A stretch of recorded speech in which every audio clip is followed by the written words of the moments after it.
سامعین کرام، بہت سارے لوگوں کی مختلف آرا ہوتی ہے اس بارے میں۔ اس موضوع کے سلسلے میں بہت سارے لوگوں کو میں نے کہتے ہوئے سنا کہ مسلمان تجارت میں پیچھے ہیں، اس لیے تنزلی کا شکار ہے۔ کچھ لوگوں کی رائے ہوتی ہے کہ مسلمان ٹیکنالوجی کے اندر پیچھے ہیں، اس لیے تنزلی کے شکار ہیں۔ مسلمان عصری علوم میں پیچھے ہیں، اس لیے تنزلی کے شکار ہیں۔ سامعین کرام، یہ عوام الناس کے ساتھ دھوکہ ہے۔ اگر کوئی آپ سے یہ کہتا ہے کہ ان دنیاوی امور میں مسلمان پیچھے ہیں، اس لیے وہ مغلوب ہے، اس لیے مظلوم ہے، اس لیے مقہور ہے، ایسے آدمی کی بات پر آپ دھیان نہ دیں۔ مسلمانوں کی تنزلی کے بہت سارے اسباب ہو سکتے ہیں، داخلی اور خارجی اسباب۔ ان بعض اسباب کے بارے میں تو میں بات کروں گا ہی، لیکن ایک بات آپ یاد رکھیں کہ اس دنیا کے اندر جب کچھ بڑا ہوتا ہے تو اس کا کوئی ایک سبب نہیں ہوتا ہے۔ کوئی بھی بڑا حادثہ ہونے کے لیے، اور وہ بھی کسی امت کی ترقی یا تنزلی کا جہاں پر مسئلہ ہو، وہاں پر کوئی ایک فیکٹر کام نہیں کرتا ہے، اس کے بہت سارے اسباب ہوتے ہیں۔ ان میں سے کچھ اسباب ایسے ہوتے ہیں جن کو ہم میجر اسباب کہہ سکتے ہیں، کچھ اسباب ایسے ہوتے ہیں جو فرعی ہوتے ہیں۔ یہی مسئلہ، یہی معاملہ ہماری امت کی تنزلی کے سلسلے میں بھی ہے۔ سامعین کرام، اگر ایمانداری کے ساتھ بات کی جائے، اگر کتاب و سنت کی روشنی میں، کتاب و سنت کی جو تعلیمات ہیں ان کی روشنی میں بات کی جائے، ایماندارانہ گفتگو کی جائے، تو اس امت کی تنزلی کا جو سب سے بڑا سبب ہے اور دیگر تمام اسباب جس کے تابع ہیں، وہ صرف ایک سبب ہے، اور وہ سبب ہے دین سے دوری۔ یہ امت جب تک اپنے دین پر عمل پیرا تھی، جب تک یہ امت اپنے دین سے قریب تھی، جب تک یہ امت اللہ اور اس کے رسول کے بتائے ہوئے احکامات کے مطابق زندگی گزار رہی تھی، تب تک یہ امت غالب تھی، تب تک یہ امت دنیا پر حکومت کر رہی تھی، تب تک یہ امت دنیا کی قیادت کر رہی تھی۔ لیکن جب اس امت نے اپنے دین کا دامن چھوڑا، جب یہ امت اللہ اور اس کے رسول کے احکامات سے دور ہوئی، تاریخ شاہد ہے، تب یہ امت تنزلی کا شکار ہوئی۔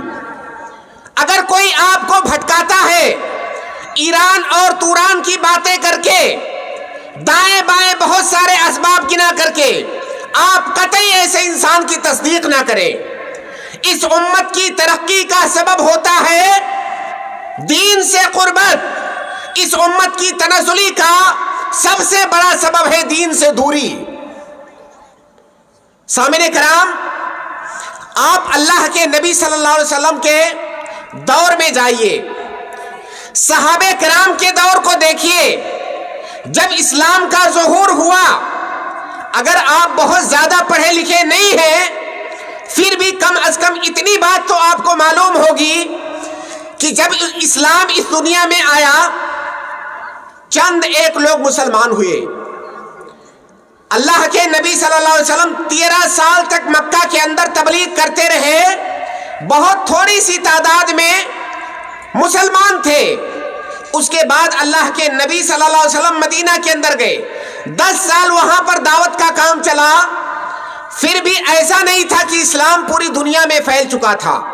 اسلام نیا نیا تھا اور لوگ اسلام کے اندر داخل ہو رہے تھے، لیکن وہ تھوڑے سے مسلمان، تھوڑی سی تعداد میں جو مسلمان تھے، اس تھوڑی سی تعداد کے ساتھ مسلمانوں نے اس وقت کے سپر پاور قیصر و کسریٰ سے ٹکر لیا۔ اگر آج کی تاریخ میں کوئی چھوٹا سا ملک، کمزور سا ملک، جس کی اپنی کوئی ریاست بھی نہ ہو، اگر اس کے بارے میں کہا جائے کہ آج کے سپر پاور امریکہ یا چائنا یا رسیا کے ساتھ وہ ٹکر لے اور اسے دھول چٹا دے، کوئی یقین نہیں کرے گا، ہر آدمی آپ کا مذاق کرے گا۔ لیکن سچی بات یہ ہے کہ تاریخ نے وہ دن دیکھا ہے کہ مٹھی بھر مسلمانوں نے انتہائی محدود وسائل کے ساتھ، ان کے پاس دنیا کی کوئی ٹیکنالوجی نہیں تھی، دنیا کے وسائل ان کے پاس نہیں تھے، لیکن ان کے پاس ایمان کی طاقت تھی۔ آپ تاریخ کو پڑھیے، قیصر و کسریٰ کی اینٹ سے اینٹ بجا دیا مسلمانوں نے، بکھر کے رہ گئے، یہ دونوں ممالک بکھر کے رہ گئے، اور مسلمانوں نے آدھی سے زیادہ دنیا پر حکومت کیا محدود وسائل کے ساتھ۔ ان کے پاس کیا تھا؟ ان کے پاس صرف ایمان کی طاقت تھی۔ عمر رضی اللہ تعالیٰ عنہ کا دور خلافت، بہت سارے واقعات ہیں۔ عمر رضی اللہ تعالیٰ عنہ کے دور خلافت کی بات ہے، مسلمانوں کی فتوحات جب دنیا کے اندر پھیل رہی تھی، پوری دنیا حیران تھی، یہ کون لوگ ہیں جو پوری دنیا پر غالب آتے جا رہے ہیں۔ قیصر نے، جو کہ روم اور ایران اس وقت سپر پاور تھے، ان دونوں کے درمیان جیسے آج امریکہ اور چائنا میں کمپٹیشن چلتا ہے کہ سپر پاور کون، اس زمانے میں روم اور ایران، ان دونوں میں کمپٹیشن چلتا تھا۔ قیصر نے اپنا ایلچی بھیجا، مدینہ میں اپنا ایلچی بھیجا کہ جاؤ مسلمانوں کے بادشاہ سے مل کے آؤ اور یہ پتہ کرنے کی کوشش کرو کہ مسلمانوں کے پاس وہ کون سی طاقت ہے کہ مسلمان پوری دنیا پر غالب آتے جا رہے ہیں۔ قیصر کا ایلچی مدینہ کے اندر آیا اور اس نے کوشش کیا عمر رضی اللہ تعالیٰ عنہ، جو اس وقت کے خلیفہ تھے، مسلمانوں کے بادشاہ تھے، ان سے ملاقات کرنے کی۔ جب وہ آ رہا تھا تو سوچ رہا تھا کہ یہ قوم جو پوری دنیا پر غالب آتی جا رہی ہے، کوئی بڑا سا شہر ہوگا، بڑا سا کوئی محل ہوگا، بڑی سی کوئی کرسی ہوگی، بڑی سی کوئی آفس ہوگی، اور آن بان شان کے ساتھ ان لوگوں کا بادشاہ رہتا ہوگا۔ یہ ساری باتیں سوچتے ہوئے وہ آیا۔ جب مدینہ کے اندر پہنچتا ہے تو دیکھتا ہے نہ تو وہاں پر جھوپڑ پٹیاں ہیں، نہ تو وہاں پر کوئی بڑی بلڈنگ ہے، نہ تو بادشاہ کا کوئی محل ہے۔ اس نے بادشاہ ڈھونڈنے سے بھی نہیں مل رہا، بادشاہ کو کہاں ڈھونڈے؟ اس نے اپنا ملک دیکھا تھا، وہاں پر قیصر کا دربار دیکھا تھا، اور اپنے ذہن میں وہی ساری چیزیں لے کر کے آیا تھا۔ جب وہ مدینہ کے اندر پہنچا، وہاں کوئی آن بان شان اسے نہیں دکھی۔ اس نے پتا کیا کہ آپ لوگوں کے بادشاہ کہاں ہیں، خلیفہ کہاں، کسی کو کوئی بتا ہی نہیں پا رہا ہے کہ بادشاہ کہاں ہے، خلیفہ کہاں ہے، کیونکہ ان کی کوئی آفس نہیں ہے۔ کسی نے بتایا کہ فلاں جگہ پر میں نے دیکھا ہے امیر المؤمنین، مسلمانوں کے خلیفہ فلاں جگہ پر میں نے ان کو دیکھا ہے، وہاں پر موجود ہے۔ قیصر کا ایلچی وہاں پر پہنچا، دیکھا کہ ایک پیڑ کے سائے میں زمین پر، مٹی پر عمر رضی اللہ تعالیٰ عنہ لیٹے ہوئے ہیں، اپنے ہاتھ کا تکیہ بنائے ہوئے زمین پر لیٹے ہوئے ہیں اور گہری نیند میں سو رہے ہیں۔ اس وقت اس نے ایک تاریخی جملہ کہا، اس ایلچی نے، اس نے کہا کہ اس بادشاہ نے لوگوں پر حکومت کیا اور عدل کیا اور مأمون ہو گیا اور چین کی نیند سو گیا۔ آپ بتائیے عمر رضی اللہ تعالیٰ عنہ یا اس وقت کے مسلمانوں کے پاس کون سی دولت تھی، کون سی ٹیکنالوجی تھی، کون سے وسائل تھے دنیا کے؟ ان کے پاس ایمان کی طاقت تھی، ان کے پاس ایمان کی طاقت تھی، اور وہی طاقت آج مسلمانوں کے پاس نہیں ہے، اور یہی مسلمانوں کی تنزلی اور پستی کا سبب ہے۔ اگر اس کے علاوہ کوئی سبب آپ کو بتایا جاتا ہے تو یہ آپ کے ساتھ ڈنڈی ماری جاتی ہے، دھوکہ کیا جاتا ہے۔ واحد سبب ہے مسلمانوں کی تنزلی کا اللہ سے دوری، رسول سے دوری، اللہ اور اس کے رسول کے احکامات سے دوری۔ اللہ رب العالمین قرآن میں فرماتا ہے وَلِلَّهِ الْعِزَّةُ وَلِرَسُولِهِ وَلِلْمُؤْمِنِينَ۔ عزت کس کے لیے ہے، غلبہ کس کے لیے ہے؟ اللہ کے لیے ہے، اس کے رسول کے لیے ہے، اور مومنوں کے لیے ہے۔ مومن صرف کہہ دینے سے تھوڑی مومن ہو جائے گا کوئی، مومنوں والے اوصاف آپ کے اندر ہونے چاہیے، تب آپ مکمل مومن ہوں گے۔ تو اللہ تعالیٰ نے یہ آرڈیننس پہلے ہی پاس کر دیا ہے کہ عزت مسلمانوں کے لیے ہے، مومنوں کے لیے ہے، لیکن اس وقت جب آپ سچے اور پکے مسلمان بنیں گے۔ اسی طرح سے قرآن کی آیت ہے وَلَا تَهِنُوا وَلَا تَحْزَنُوا وَأَنْتُمُ الْأَعْلَوْنَ إِن كُنتُم مُؤْمِنِينَ۔ جتنی دیر خطاب ہو رہا پلیز یہاں آنا جانا نہ کرے، بار بار دماغ بھٹک جاتا ہے۔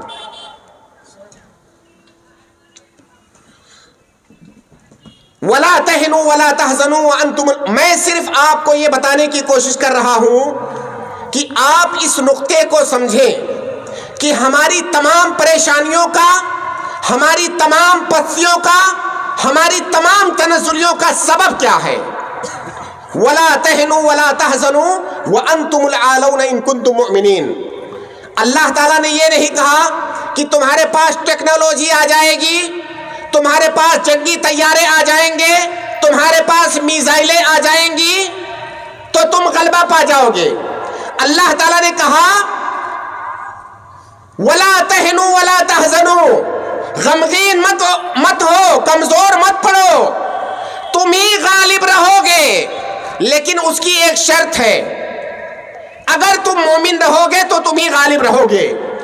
اگر تمہارے پاس ایمان ہوگا تو یہ جو دنیا کے وسائل ہیں، اللہ رب العالمین کا وعدہ ہے کہ ان تمام وسائل کو اللہ رب العالمین تمہارے لیے مسخر کر دے گا اور تم دنیا کے اندر غالب رہو گے۔ تو اللہ رب العالمین بتا رہا ہے کہ اگر دنیا میں غلبہ پانا ہے، عزت پانی ہے، تو تم مومن بنو۔ اگر تم مومن بنو گے تو ہمارا وعدہ ہے کہ ہم غلبہ تم کو دیں گے۔ اگر ہمیں غلبہ نہیں مل رہا ہے، اگر ہمیں ذلت مل رہی ہے، اگر ہمیں رسوائی مل رہی ہے، اور اگر ہمارے ساتھ دلتوں اور پچھڑوں جیسا سلوک کیا جاتا ہے، تو اس کا صرف اور صرف ایک سبب ہے کہ ہم ایمان کی دولت سے محروم ہو گئے ہیں۔ اللہ رب العالمین فرماتا ہے یا ایھا الذین آمنوا ان تنصروا اللہ ینصرکم، اگر اللہ کی مدد کرو گے تو اللہ تمہاری مدد کرے گا۔ اللہ کی مدد کرو گے کیا مطلب؟ کیا اللہ ہمارا محتاج ہے؟ اللہ کی مدد کرنے کا مطلب یہ ہے کہ اللہ تعالیٰ نے جو دین دیا ہے، جو احکامات دیے ہیں، اگر ان پر عمل کرو گے تو اللہ تعالیٰ تمہاری مدد کرے گا۔ آج ہم تمام لوگ چلاتے ہیں، چیختے ہیں، فلسطین میں یہ ہو رہا ہے، شام میں یہ ہو رہا ہے، اللہ کی مدد نہیں آ رہی ہے۔ بھائی کیوں نہیں آئے گی مدد اللہ کی؟ اللہ نے تو وعدہ کیا ہوا ہے کہ مدد آئے گی، لیکن مدد اس وقت آئے گی جب آپ اللہ کی مدد کرو گے۔ اگر مدد نہیں آ رہی ہے اس کا مطلب آپ اللہ کی مدد نہیں کر رہے ہو۔ اسی طرح سے اللہ تعالیٰ فرماتا ہے وعد اللہ الذین آمنوا منکم، تم میں سے جو لوگ ایمان لائے، اللہ ان سے وعدہ کیا، اللہ نے ان سے وعدہ کیا ہوا ہے۔ اللہ تعالیٰ کبھی جھوٹا وعدہ نہیں کرتا ہے۔ نعوذ باللہ، اگر ہمارے دل کے اندر یہ آ جائے کہ اللہ کا وعدہ جھوٹا ہو سکتا ہے تو ہم مسلمان ہی نہیں بچیں گے، ہم کافر ہو جائیں گے۔ اللہ نے مومنوں سے وعدہ کیا ہے، کیا وعدہ کیا ہے؟ وعد اللہ الذین آمنوا منکم وعملوا الصالحات، جو ایمان لائے اور صرف زبانی ایمان نہیں لائے، ایمان لانے کے ساتھ ساتھ ایمان لانے کا جو تقاضا ہے اس تقاضے کو بھی پورا کیا، ایمان لائے اور نیک عمل کیا۔ کیا وعدہ کیا ہے؟ لَيَسْتَخْلِفَنَّهُمْ فِي الْأَرْضِ، اللہ تعالیٰ زمین میں انہیں خلافت دے گا، اللہ تعالیٰ زمین میں انہیں حکومت دے گا، اللہ تعالیٰ اس دھرتی پر انہیں غالب کرے گا۔ یہ اللہ کا وعدہ ہے۔ آپ بتائیے کیا اللہ کا وعدہ جھوٹا ہو سکتا ہے؟ اگر ہم ایمان لائیں، عمل صالح کریں، اللہ کی رسی کو مضبوطی سے تھام لیں، یہ ممکن ہی نہیں ہے کہ ہم زمین میں ذلیل و خوار ہوں۔ اللہ نے وعدہ کیا ہے کہ ایسی صورت میں ہم تمہیں زمین کے اندر غلبہ دیں گے۔ سامعین کرام، عمر رضی اللہ تعالیٰ عنہ کا ایک واقعہ ہے، شاید اس سے پہلے بھی آپ نے وہ واقعہ سنا ہو۔ جب ملک شام فتح ہوا، ابھی موجودہ زمانے میں جو سیریا ہے، لبنان ہے، اردن ہے، فلسطین ہے، ساتھ میں اسرائیل کو تو ہم مانتے ہی نہیں ہیں، یہ جو چاروں ممالک ہے، یہ جو ایریا ہے، اس کو ملک شام کہا جاتا تھا۔ جب یہ فتح ہوا عمر رضی اللہ تعالیٰ عنہ کے زمانے میں، عمر رضی اللہ تعالیٰ عنہ کا تخت اور سلطنت یا دارالحکومت یہ مدینہ کے اندر تھا۔ عمر رضی اللہ تعالیٰ عنہ اپنے مصاحبین کے ساتھ ملک شام کی طرف روانہ ہوئے کہ ملک شام فتح ہو گیا ہے۔ جب ملک شام کے قریب پہنچے، ان کے ساتھ میں ابو عبیدہ ابن الجراح مشہور صحابی ان کے ساتھ میں تھے۔ جب ملک شام سے قریب پہنچے، راستے میں ایک جگہ پر کیچڑ تھا۔ عمر رضی اللہ تعالیٰ عنہ نے اپنا موزہ، جو بھی جوتا موزہ پہنا تھا، اسے نکالا اور کندھے پر رکھا، اپنی اونٹنی کی نکیل پکڑی،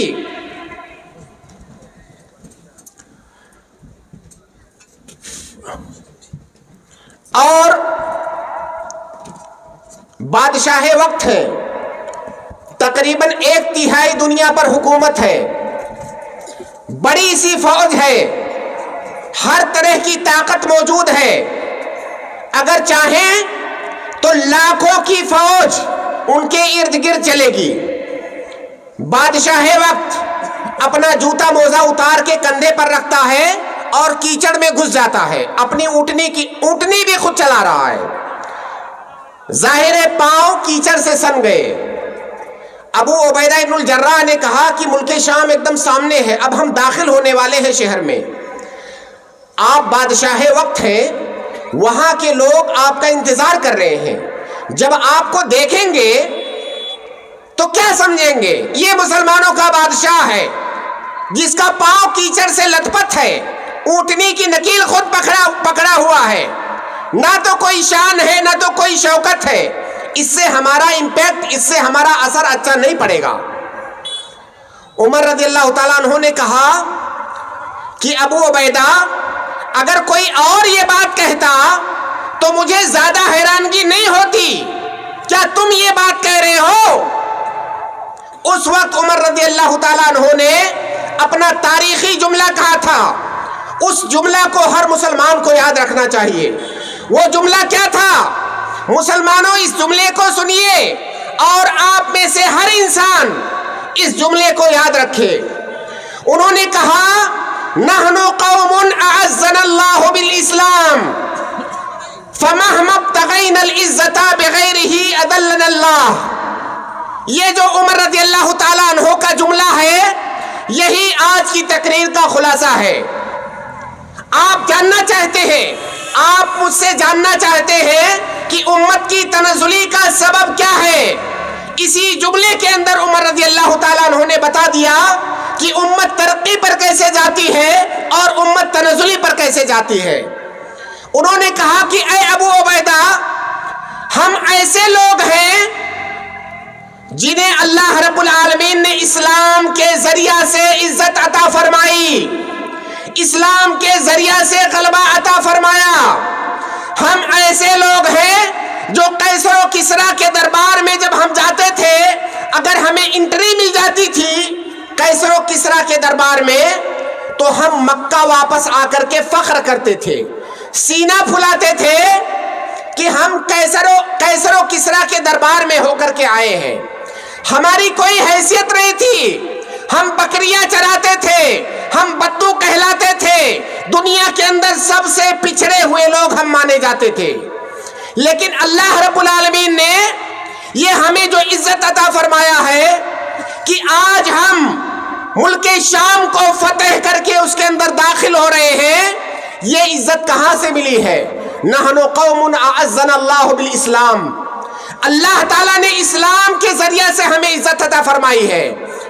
فَمَهْمَا ابْتَغَيْنَا الْعِزَّةَ بِغَيْرِهِ أَذَلَّنَا اللَّهُ، اگر ہم اسلام کے علاوہ کسی اور چیز میں عزت تلاش کرنے کی کوشش کریں گے تو اللہ تعالیٰ ہم کو دوبارہ ذلیل کر دے گا۔ عزت اس جوتے موزے میں نہیں ہے، عزت سواری میں نہیں ہے، عزت شان و شوکت میں نہیں ہے، یہ عزت ہمیں اس لیے ملی ہے کہ ہمارے پاس اسلام ہے۔ اگر اسلام چھوڑ کر کے ہم کہیں اور عزت تلاش کرنے کی کوشش کریں گے تو اللہ تعالیٰ ہم کو ذلیل کر دے گا۔ اس جملے کو سامنے رکھیے، اور موجودہ دور میں مسلمانوں کے جو حالات ہیں دنیا میں، اپنے آس پاس میں، اپنے ملک میں، اپنے سماج میں، آپ غور کیجئے، یہ جو ذلت ہے ہر تھوڑے دن کے بعد خطرے کی کوئی تلوار مسلمانوں کے گردن پہ لٹکا دی جاتی ہے۔ یہ ساری ذلت کیوں ہے؟ اس کا سبب ہم خود ہیں، ہم اسلام سے دور ہو گئے ہیں۔ اللہ نے وعدہ کیا تھا کہ اگر اسلام کو سینے سے لگا کر کے رکھو گے تو ہم تمہیں غلبہ دیں گے۔ یہ دنیا اللہ تعالیٰ کی ہے، اللہ تعالیٰ جس کو چاہے اس دنیا کی سلطنت اور اس کی خلافت دے۔ اللہ تعالیٰ نے ہم سے وہ چیز چھین لیا کیونکہ ہم نے اللہ تعالیٰ کے فرمان کو بھلا دیا۔ سامعین کرام، تو پہلا اور سب سے بنیادی سبب ہے دین اسلام سے دوری، اور دین اسلام سے دوری کسی ایک مسئلے میں نہیں ہے۔ میں نے شروع میں اشارہ کیا، یہ موضوع کوئی ایسا موضوع نہیں ہے کہ کوئی خطیب آئے اور 1 گھنٹہ 2 گھنٹہ 3 گھنٹہ کے اندر اس موضوع کے سارے پہلوؤں پر روشنی ڈال دے۔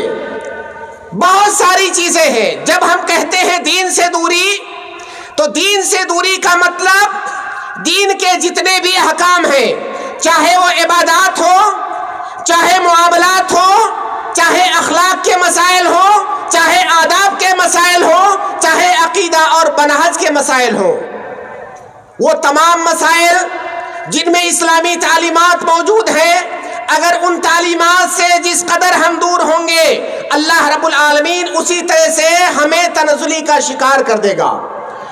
عبادات کے معاملے میں ہم کمزور ہیں، اور عبادات کو اگر چھوڑ دیں، دنیاوی معاملات کو دیکھ لیں، تو اس میں تو ہم عبادات سے بھی زیادہ گئے گزرے ہیں۔ ہم میں سے بہت سارے مسلمان یہ سمجھتے ہیں ہم نے کلمہ پڑھ لیا، ہم نے نماز پڑھ لیا، حالانکہ بہت سارے لوگ تو نماز بھی نہیں پڑھتے ہیں۔ ہم نے نماز پڑھ لیا، ہم نے ٹوپی لگا لیا، ہم نے داڑھی بڑھا لی، خلاص اسلام کا حق ادا ہو گیا۔ اللہ رب العالمین نے جو دین ہمیں دیا ہے، یہ دین 24 گھنٹے کا دین ہے۔ اگر آپ کھیتی کرتے ہیں، وہاں پر بھی دین کے کچھ احکامات ہیں۔ اگر آپ دکانداری کرتے ہیں، وہاں پر بھی دین کے کچھ احکامات ہیں۔ آپ کے آس پاس میں جو لوگ رہتے ہیں، ان کے سلسلے میں بھی دین کی تعلیمات ہیں۔ ان تمام معاملات کے اندر مسلمان اس قدر پستی کا شکار ہے کہ دنیا کے اندر انہوں نے اسلام کی تصویر تک بگاڑ دی ہے۔ اگر کوئی غیر مسلم اسلام کے بارے میں جاننا چاہے ہم مسلمانوں کو دیکھ کر کے، تو اس کے سامنے اسلام کی انتہائی گندی تصویر آئے گی۔ آج کا جو مسلمان ہے اگر اسے دیکھ کر کے کوئی آدمی یہ ڈیسائیڈ کرنا چاہے کہ اسلام کیسا ہوتا ہے، بےایمانی مسلمان کر رہا ہے، چوری مسلمان کر رہا ہے، شراب مسلمان پی رہا ہے، زنا مسلمان کر رہا ہے، بے حیائیاں مسلمان کر رہا ہے، ہماری مسلم خواتین ان کو دیکھ کر کے فرق ہی نہیں کیا جا سکتا کہ یہ کوئی مسلم خاتون ہے یا غیر مسلم خاتون ہے۔ غرضے کی دنیا کی جتنی برائیاں ہیں وہ مسلمانوں کی پہچان بن چکی ہیں۔ اگر باہر سے آیا ہوا کوئی آدمی ہم مسلمانوں کو دیکھ کر کے یہ جاننا چاہے کہ اسلام کیسا ہوتا ہے، آپ تصور کیجئے کہ اسلام کا کون سا امیج اس کے سامنے آئے گا۔ وہ سوچے گا بھائی اگر اسلام ایک مسلمان چوری کر رہا ہے، تمام برائیاں کر رہا ہے، بلکہ حالت تو یہ ہو گئی ہے خاص طور سے بزنس اور تجارت کے معاملات میں بہت سارے، مجھے یہاں کے حالات کا بہت زیادہ اندازہ نہیں ہے، لیکن میں نے دیکھا ہے بہت سارے لوگوں کا یہ نظریہ بن چکا ہے کہ اگر کوئی مسلمان دکاندار ہے تو اس کی دکان پہ مت جاؤ، بے ایمان ہوتا ہے، وہ نقلی سامان دیتا ہے، ڈنڈی مارتا ہے، جھوٹ بولتا ہے، اس کی دکان پہ مت جاؤ، غیر مسلم کی دکان سے سامان خریدو، وہ ایماندار ہوتا ہے اپنے کسٹمر، حالانکہ اس کا دین اس طرح سے اس کو تاکید نہیں کرتا ہے، وہ دنیا کے لیے کرتا ہے، لیکن وہ تمام چیزیں جو مسلمان کے اندر پائی جانی چاہیے تھی وہ اس کے اندر پائی جا رہی ہیں۔ تو گویا کی بد اخلاقی، بد دیانتی، بے ایمانی، جھوٹ، چوری، مکاری، رشوت خوری، سود خوری، یہ تمام چیزیں مسلمانوں کی پہچان بن گئی ہے۔ اس کے بعد ہم اسٹیج پر کھڑے ہو کر کے رونا روئیں گے کہ ہم مسلمان تنزلی کا شکار ہیں، اور وہی بہت سارے لوگ، آپ بہت سارے خطیب آپ کا شکار کرنے آئیں گے۔ وہ کہیں گے کہ ہم جو ہے ٹیکنالوجی میں بہت پیچھے ہیں، ہم اپنے بچوں کو عصری علوم نہیں دے رہے ہیں، اپنی بیٹیوں کو ننگا نہیں نچا رہے ہیں کالجوں اور یونیورسٹیوں میں، ہماری بچیاں ڈاکٹر نہیں بن رہی ہیں، ہمارے بچے انجینئر نہیں بن رہے ہیں، اور ہمارے فلاں کام نہیں، اس لیے ہم پیچھے ہیں۔ تو کب تک ہم پیچھے رہیں گے؟ وہ پھر آپ کو کہیں گے کہ کب تک ہم پیچھے رہیں گے؟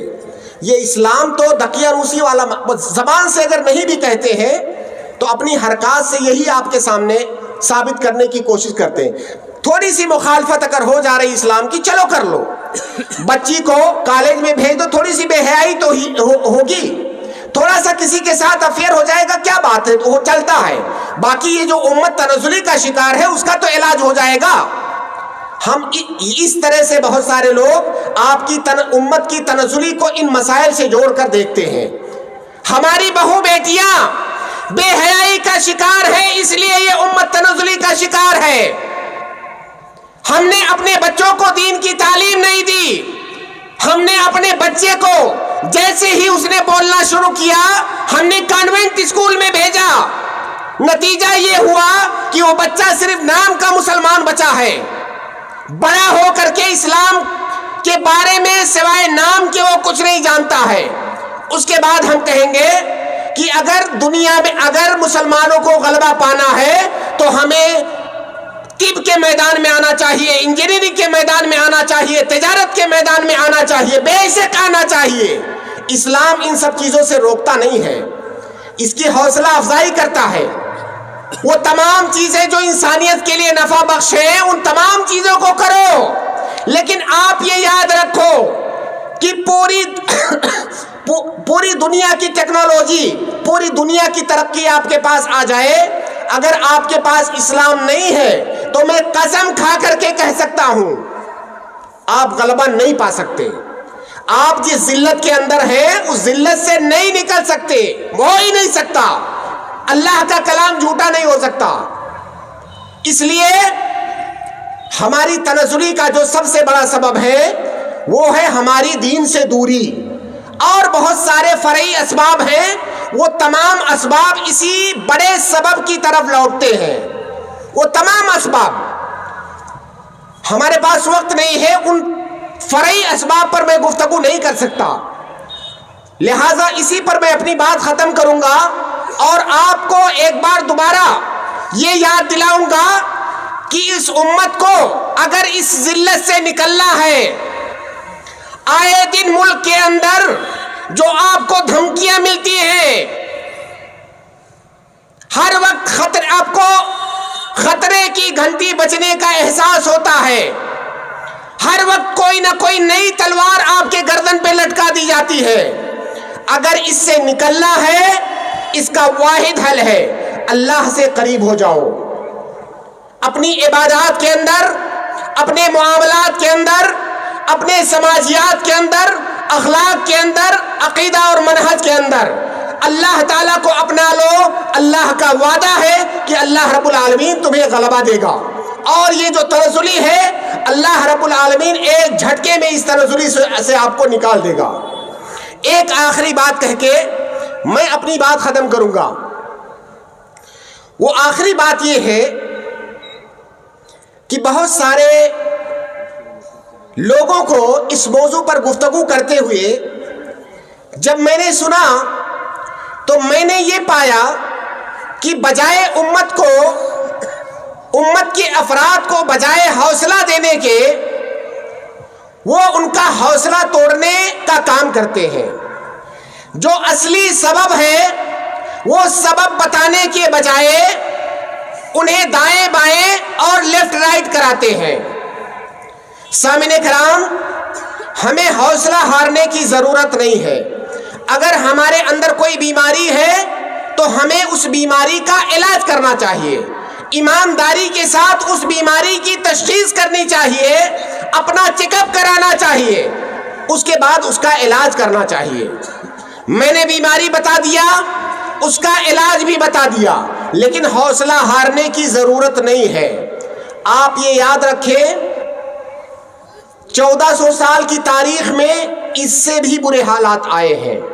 جن لوگوں کو اسلامی تاریخ کا علم ہے انہیں یہ بات پتہ ہوگی۔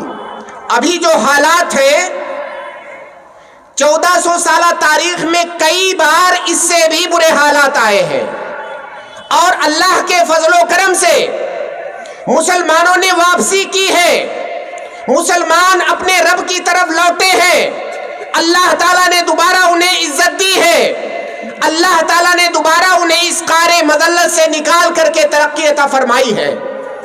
آپ تاتاریوں کا زمانہ یاد کریں، سقوط بغداد، مسلمانوں کی ترقی کا وہ زمانہ تھا، بغداد اور اندلس کا زمانہ، کہ ایسا لگتا تھا کہ روئے زمین پر کوئی جگہ ایسی نہیں بچے گی جہاں پر مسلمان حکمرانی نہ کریں، بہت کم حصے بچے ہوئے تھے۔ اس دور میں اچانک جب مسلمان اپنے دین سے دور ہوئے، مسلمان آپس میں اختلافات اور نزاعات کے شکار ہوئے، بہت سارے ایسے اسباب جو تنزلی کے اسباب ہوتے ہیں، جب وہ اسباب ان کے اندر پیدا ہوئے، ایسی حالت ہوئی مسلمانوں کی، بغداد کے اندر تاتاریوں نے، مورخین نے لکھا ہے، اس زمانے کے مورخین نے، کہ ایسے لگتا تھا کہ اب مسلمان ختم، اب دنیا کے اندر مسلمان نہیں بچیں گے، اب دنیا میں اسلام نہیں بچے گا۔ اسی طرح سے اندلس میں 800 سال مسلمانوں نے حکومت کیا ہے، سب سے شاندار حکومت، اور جب ان کا خاتمہ ہوا تو ایسے ہوا کہ کچھ بچا ہی نہیں۔ اس کے علاوہ اور کئی سارے ادوار آئے ہیں، لیکن اللہ رب العالمین نے مسلمانوں کو ان تمام حالات سے ابھارا۔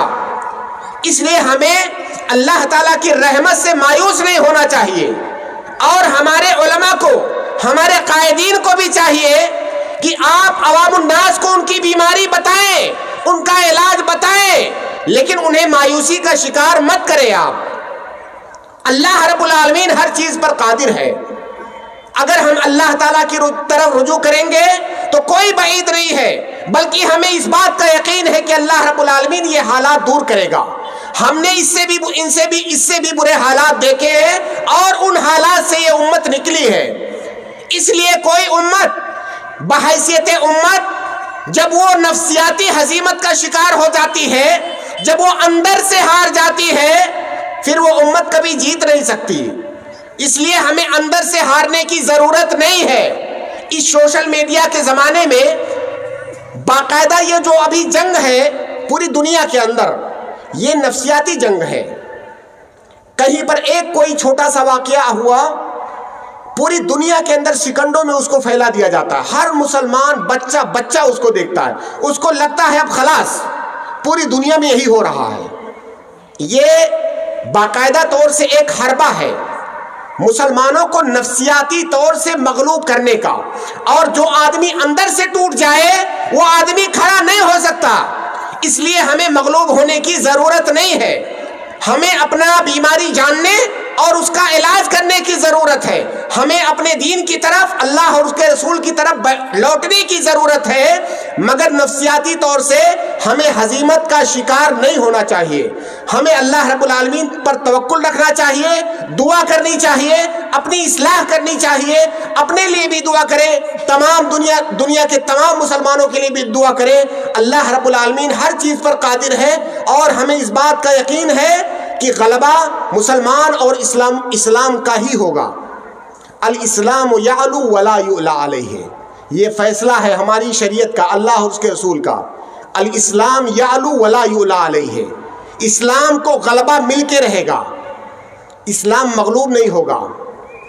وقتی طور پر مسلمان اپنی بدعمالیوں کی وجہ سے ان حالات کے شکار ہو سکتے ہیں، لیکن جیسے ہی وہ اپنے حالات سدھاریں گے اسلام کو غلبہ عطا ہوگا، مسلمانوں کو غلبہ عطا ہوگا.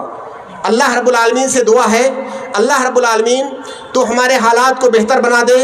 ہم تمام مسلمانوں کی، پوری دنیا کے مسلمانوں کی اللہ رب العالمین تو حفاظت فرما، ان کی مدد فرما. جو مسلمان پریشان حال ہیں اللہ رب العالمین ان کی پریشانیوں کو دور کر دے. ہم مسلمانوں کو اللہ رب العالمین اپنے دین کی طرف رجوع کرنے کی توفیق عطا فرما. وآخر دعوانا ان الحمد للہ رب العالمین. والسلام علیکم.